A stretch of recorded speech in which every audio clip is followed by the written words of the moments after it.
Hello বন্ধুরা, compass ধারাবাহিকে আজকের পর্বে দেখা যায় মুক্তি যখন একা ঘরে গভীর ঘুমে আচ্ছন্ন, তখন কম্পাস একটি বিহান জানালা ফাঁক দিয়ে একটি রোবোটিক ব্যাঙ তৈরি করে, যেটা মুক্তির ঘরের ভিতরে ছেড়ে দেয়। এদিকে জানালা আড়াল থেকে কম্পাস পুরো ঘটনাটিও ফোনের ক্যামেরায় ভিডিও করে রাখে। হঠাৎ করে মুক্তি মনে সন্দেহ জাগে, কম্পাস তো এর আগেও মোনালিসার ঘরে কঙ্কাল ঢুকিয়েছিল, তাহলে এটা কি সাজানো কোনো নাটক?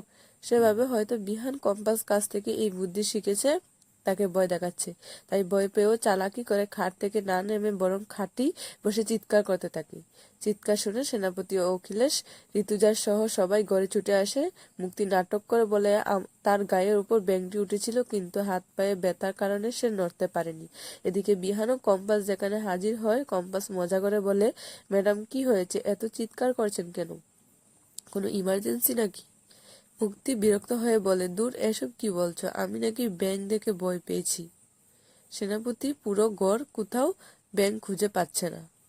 আর বিহান মনে মনে হাসতে থাকে, কারণ সে আগেই কম্পাসের পরিকল্পনা অনুযায়ী ব্যাঙটি সরিয়ে ফেলেছে। তো বন্ধুরা, কেমন লেগেছে ভিডিওটি? যদি ভালো লাগে থাকে তাহলে অবশ্যই একটি লাইক দেও এবং সবার আগে আপডেট পেতে আমার চ্যানেলটিকে সাবস্ক্রাইব করে পাশে থাকো। ধন্যবাদ সবাইকে, দেখা হবে পরবর্তী।